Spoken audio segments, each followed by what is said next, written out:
Aloha, everybody. I love hogs. Yes, when I was a younger man, I worked for a farmer who was a mixed farm, but he had quite a bit of hog production there, and had breeding boars and breeding sows, and we had the whole 9 yards, producing pigs and organic pork it was. And I found myself, kind of moored with the pigs. Yeah, the hogs, they were, as people will tell you, they're fairly smart. In those days, we didn't have pot-bellied pigs at home, so we hadn't gotten to that point in America where we were keeping pigs as pets, but I can tell you that they are personable.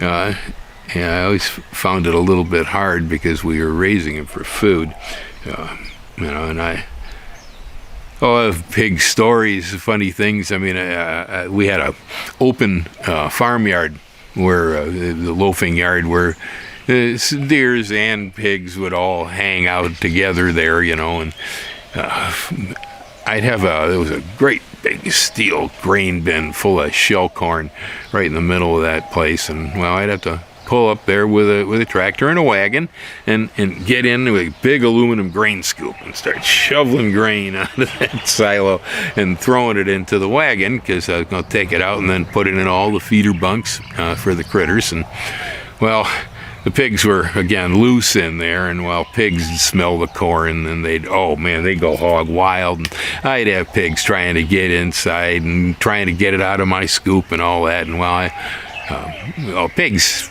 skull is pretty much like a military helmet, okay?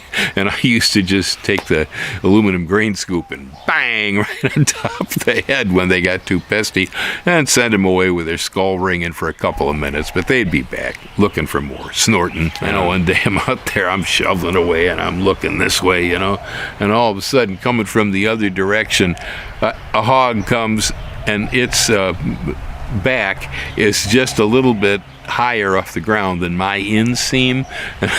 I got a grain scoop full of corn, and all of a sudden I find myself riding backwards on the back of a pig across the farmyard, and of course the grain scoop's going like this as I'm bouncing on the pig, and it's like a riding crop on the pig's butt, and that pig is just charging and snorting, and eventually I slid off the back end. It was pretty funny. Years later, while raising pigs on my own, I remember my one of my coworkers. He raised hogs, and they would periodically get litters, and when they go to weaners, where the pigs would be maybe 40 pound or something in that order, where they were weaned, and they take them away from the moms and away from the sows. Then they'd sell off piglets, and I'd buy some piglets from them every year. And I just happened this one litter that was ready to wean right in the middle of winter. Yeah, so I drive over in my old '53 Jimmy pickup, and it's no cover on the back or anything like that, and it's about, I think it was about 16 degrees outside, quite frosty.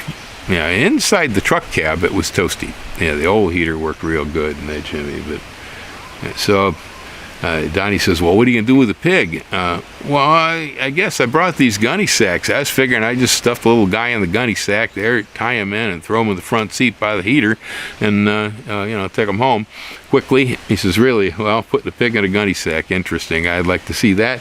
And we did, and I'm halfway home when all of a sudden I see the nose of a pig coming out through the corner of the gunny sack, bag ripped open. Next thing you know, I got a 40-pound pig dancing around all over inside the Jimmy.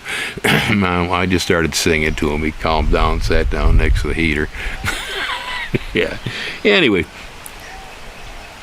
those aren't the kinds of hogs that I was actually referring to. It's not the hogs, that get the curly tail, the snout, and the oink. It's the ones with the Kickstarter that hit rubber on the road and the V-twin jobs. Yeah, it's those hogs.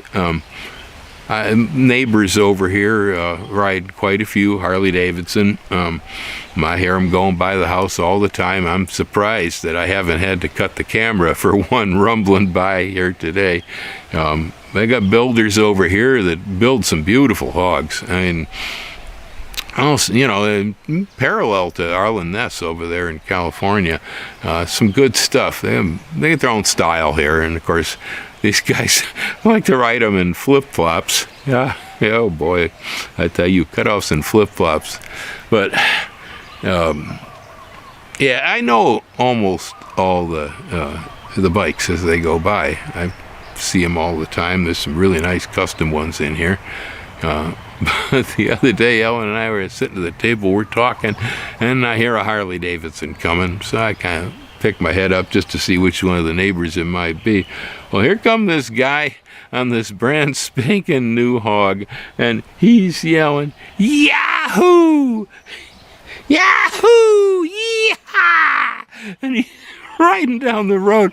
I realized real fast when I took one look at him, I said, "Oh my goodness, that's a brand new hog. I've never seen that bike here before." This guy was riding home for the first time on his brand new Harley from the dealership, and he just couldn't stop yelling about how much fun he was having. Yeehaw! He's saying as he rumbles by.